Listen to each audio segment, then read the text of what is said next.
कर पाएंगे। 2023 में क्या डॉक्टर विनोद राय फिर से खड़े होंगे टीकमगढ़ विधानसभा चुनाव में? मैं नौकरी छोड़ करके आया हूँ और मैंने अपनी जीवन उस क्षेत्र की जनता के लिए समर्पित कर दिया है। वो राजनीतिक रूप से हो, सामाजिक रूप से हो, मैं जनता के लिए काम करता रहूँगा। अगर किसी पार्टी को ऐसा लगता है कि ये बंदा किसी पार्टी के लिए उपयुक्त है तो बिल्कुल मैं 2023 में चुनाव लड़ूंगा। चुनाव में मतलब उतरना ही है इस बार? बिल्कुल बिल्कुल। जिस दिन से मैंने अपना जॉब को छोड़ा था मैंने सोचा था कि मैं चुनाव लड़ूंगा। नमस्कार, आप देख रहे हैं राजधानी समाचार। बात की जाए मध्य प्रदेश के बुंदेलखंड अंचल क्षेत्र की। बुंदेलखंड का एक टीकमगढ़ जिला है और टीकमगढ़ जिले की राजनीति हमेशा चर्चित रहती है क्योंकि टीकमगढ़ से ही उमा भारती आती हैं जो मध्य प्रदेश में मुख्यमंत्री भी रहीं। अब टीकमगढ़ विधानसभा की बात करें, टीकमगढ़ विधानसभा में तमाम नेता तैयारी कर रहे, क्षेत्र में सक्रिय भी हैं, कुछ पार्टी से जुड़े हैं, कुछ समाज सेवा से जुड़े हैं, कुछ स्वास्थ्य के माध्यम से लगातार क्षेत्र में जा रहे, अपनी समाज सेवा भी कर रहे। डॉक्टर विनोद राय हमारे साथ हैं। लगातार इनका परिवार लगभग 20 वर्षों से टीकमगढ़ जिले की राजनीति में समाज सेवा के रूप में काम कर रहा है। विनोद राय 2018 के चुनाव में भी खड़े हुए थे, काफ़ी वोट भी मिले, बीएसपी पार्टी थी। इस बार क्या कोई नई पार्टी होगी या फिर समाज सेवा के रूप में इस बार कैसे चुनाव उतरेंगे? राजधानी समाचार में आपका स्वागत है। बहुत बहुत धन्यवाद आपको।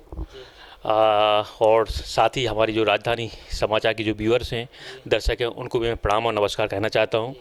और आपने मुझे आपके चैनल में बुलाया इंटरव्यू लेने के लिए, आपको बहुत बहुत धन्यवाद। डॉक्टर साहब, बहुत कम लोग होते हैं जो डॉक्टरी के क्षेत्र से राजनीति में आए और राजनीति में सेवा करें। आप कैसे देखते हैं इस डॉक्टरी के क्षेत्र से राजनीति में सेवा करना? मैंने राजनीति की 96 का मेरा एडमिशन था, उसके साथ 2003 में मेरा गवर्नमेंट जॉब लग गया। उसके साथ मैंने 2018 तक गवर्नमेंट को सेवा दी। लेकिन सेवा करते करते मेरे मन में हमेशा एक ख्याल आता था कि मैं रीवा मेडिकल कॉलेज में एज ए ट्यूटर के पद पर था, लेकिन इतनी दूरी थी, मुझे ये लगता था कि जिस ज़मीन पर मैं पैदा हुआ हूँ मैं और बुंदेलखंड की कुछ समस्याओं को भी देखता था, तो मुझे ऐसा लगता था कि मैं अपने क्षेत्र के लिए कुछ करूँ। और एक चीज़ हमेशा मेरे दिमाग में आई है कि अगर आदमी को मरने के बाद भी ज़िंदा रहना है तो समाज को कुछ देना पड़ेगा। और यही सोच करके मैंने सामाजिक क्षेत्र में अपने आप को आगे बढ़ाया है और आज क्षेत्र में लगातार 5-6 साल से मैं लगातार सामाजिक कार्यों में समय दे रहा हूँ। मैं कैंप भी लगाए आपने, शिविर भी लगाए। क्या शिविर में जो लोग कैंप में लोग आते हैं क्या आशा करते हैं आपसे, क्या कहते हैं कि कितना सहयोग हो रहा है आपका, बताएं? अभी जो हम स्वास्थ्य कैंप लगाते हैं वो एक राजनीतिक रूप से नहीं लगाता हूँ। मैं देखता हूँ कि चूँकि टीकमगढ़ जो हमारा बुंदेलखंड का टीकमगढ़ क्षेत्र बहुत ही पिछड़ा हुआ एरिया है, वहाँ स्वास्थ्य सेवाएं शिक्षा के रूप में बहुत पिछड़ा हुआ है। तो ये मैं चूँकि डॉक्टर हूँ तो डॉक्टर होने के नाते मैं स्वास्थ्य कैंप भी लगाते रहता हूँ। इसके साथ ही मैं एजुकेशन फील्ड से भी जुड़ा हुआ हूँ और आज मेरे कुछ कॉलेजेस हैं, कुछ स्कूल हैं, उस कॉलेजेस के द्वारा अभी तक कम से कम 700 ऐसी बच्चियों की और बच्चों को नौकरी लग चुकी है जो शायद आज बेरोजगार होते। जो लड़कियां हैं वो आज घर पे खाना बना रही होती, लेकिन आज मुझे उनको देख करके और कभी मैं क्षेत्र में जाता हूँ वो मिलती हैं तो मुझे बहुत प्राउड फील होता है उन पर कि आज वो अपने पैरों पे खड़े हुए हैं। और एक चीज़ कही गई है कि अगर घर की महिला शिक्षित और रोजगार है तो वो पूरे फैमिली की दिशा और दशा बदल देती है। और यही सोच करके मैं शिक्षा और एजुकेशन, शिक्षा एंड स्वास्थ्य के क्षेत्र में आगे काम कर रहा हूँ। मैं टीकमगढ़ जिले में तमाम नेता हैं, बड़े नेता हैं, मंत्री भी हैं, केंद्रीय मंत्री भी हैं, सांसद, बड़े नाम हैं। रोजगार की जो समस्या है वो लंबे वर्षों से बनी है बुंदेलखंड के टीकमगढ़ जिले की विधानसभा में भी। आप कैसे देखते हैं? इन नेताओं ने अभी तक रोजगार उपलब्ध नहीं करा पे, कहीं ना कहीं नहीं नेताओं की कुछ कमी रही है?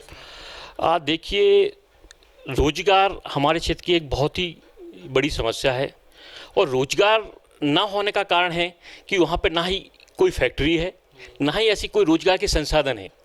और आज अगर हम देखें तो आज़ादी के बाद से मुझे कोई एक ऐसी इंस्टीट्यूट टीकमगढ़ में बताइए, ऐसा एक कोई भी एक फैक्ट्री या रोजगार से संबंधित कोई ऐसा एक उपकरण या कोई भी ऐसा बताइए जिसमें वहाँ पर रोजगार उपलब्ध कराया जा सके। तो डेफिनेटली कहीं ना कहीं ये हमारे जो जनप्रतिनिधि हैं उनकी जो दूरदर्शिता है वो नहीं है। इस कारण से आज हमारे टीकमगढ़ में विकास नहीं हो पा रहा है और ना ही हुआ है। अगर आज हम अपने आसपास देखते हैं, आसपास के एरिया में देखते हैं, कई फैक्ट्रियां हैं, बड़े बड़े स्कूल कॉलेजेस हैं, तो जब एक स्कूल या कॉलेज या हॉस्पिटल ओपन होता है तो उसमें क्या होता है कि आसपास की जो पब्लिक होती है, रोजगार बढ़ता है। आज मैं कहूँ कि अगर वहाँ पे मेडिकल कॉलेज हो या दूसरी कॉलेज हो तो 200-500 लोग तो उसमें रोजगार में लगेंगे। जब 200-500 लोगों की फैमिली का उत्थान होगा तो डेफिनेटली हम इस चीज़ को हमको स्वीकार करना पड़ेगा कि कहीं ना कहीं आज वहाँ पर ऐसा कोई विकास नहीं हुआ है जिसके द्वारा रोजगार को दूर किया जा सके। रेलवे, अब तो रेलवे लाइन भी आ गई। रेलवे लाइन के बाद भी अगर चाहें तो कुछ नेता फैक्ट्री या इसकी कोई माध्यम से, चाहे आपको नहीं लगता रेलवे लाइन भी आ गई, अब तो नेता कम से कम जागरूक हों? नहीं, बिल्कुल ही। सबसे पहले तो मैं धन्यवाद देना चाहूँगा उन नेताओं को जिन्होंने रेलवे लाइन के लिए पहल की थी। नो डाउट वो प्रशंसा के काबिल हैं और ये हमारे सीनियर लीडरों की ही दूरदर्शिता ये सोच थी कि उन्होंने वहाँ पर रेलवे लाइन के लिए काम किया है। अब हमारे जो प्रतिनिधि हैं उनको चाहिए कि बहुत अच्छा मौका है, वहाँ पे हम लोग फैक्ट्रियाँ डलवा सकते हैं, मेडिकल कॉलेज के लिए भी बहुत पहल की जा सकती है। इसके अलावा बहुत सारी इंस्टीट्यूट ओपन की जा सकती हैं। अब बात हो जाए थोड़ी सी राजनीति पर। आप 2018 में चुनाव लड़े, 2018 में आपको कितने वोट मिले और क्या स्थिति बनी, कितने दिन में अपने प्रचार प्रसार शुरू किया? मैंने चुनाव लड़ने का 28 अक्टूबर 2018 को सोचा। 4 नवंबर को मेरा टिकट फाइनल हुआ और 9 नवंबर को फॉर्म सबमिट किया। मुझे 2018 में इलेक्शन की जो कैंपेनिंग करने के लिए 17-18 दिन मिले थे। उसके हिसाब से मेरे को 10,000 वोट मिले हैं और मुझे लगता है कि जो पब्लिक ने मेरे ऊपर विश्वास जताया, मैं उस क्षेत्र की सारी पब्लिक की तहे दिल से धन्यवाद करता हूँ। और जो उन्होंने विश्वास जताया था मेरे पर, वही एक विश्वास का एक कारण है कि लगातार मैं 5 साल से उस पब्लिक के बीच में हूँ और उनके लिए काम करने की कोशिश कर रहा हूँ। और अगर आगे भी जनता ने हमारे ऊपर विश्वास जताया तो मैं आपके चैनल के माध्यम से ये विश्वास दिलाना चाहूँगा कि मेरा जीवन उस क्षेत्र की जनता के लिए पूर्ण रूप से समर्पण है और समर्पित रहेगी। किसी पार्टी ने आपसे संपर्क नहीं किया 2018 के बाद? भाजपा या कांग्रेस ने इतने ज़्यादा वोट मिले आपका विधानसभा चुनाव में, एक छोटी पार्टी थी बीएसपी, क्या आप इस राय साहब हमारी बीजेपी में आए, कांग्रेस में आए, कितने संपर्क साधा आपसे? नहीं, संपर्क तो सादा है, लेकिन अभी हमारा कोई ऐसा राजनीतिक किसी पार्टी में जाने का विचार नहीं था। अभी हमारा काम था, सिर्फ मैं सामाजिक रूप से काम करना चाहता था। लेकिन हाँ, मुझे इस 5 साल में जो जनता के बीच में रहा और ये अब एहसास होने लगा है कि अगर राजनीतिक क्षेत्र में कुछ आगे बढ़ना है, कुछ काम करना है और जनता के लिए कुछ करना है तो किसी न किसी एक सशक्त दल से हमको मिलना पड़ेगा और तभी हम मेन स्ट्रीम पॉलिटिक्स में आ पाएंगे और हम जनता के लिए काम कर पाएंगे। 2023 में क्या डॉक्टर विनोद राय फिर से खड़े होंगे टीकमगढ़ विधानसभा चुनाव में? मैं नौकरी छोड़ करके आया हूँ और मैंने अपनी जीवन उस क्षेत्र की जनता के लिए समर्पित कर दिया है। वो राजनीतिक रूप से हो, सामाजिक रूप से हो, मैं जनता के लिए काम करता रहूँगा। अगर किसी पार्टी को ऐसा लगता है कि ये बंदा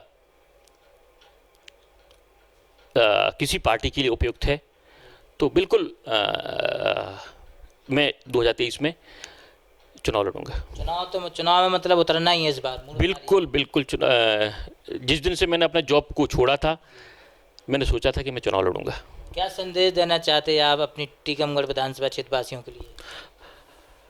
जो मैंने अभी 5 साल जनता के बीच में रहा, घूमा है, तो जो हमारे क्षेत्र की जो समस्याएं हैं, सबसे बड़ी समस्या है बेरोजगारी।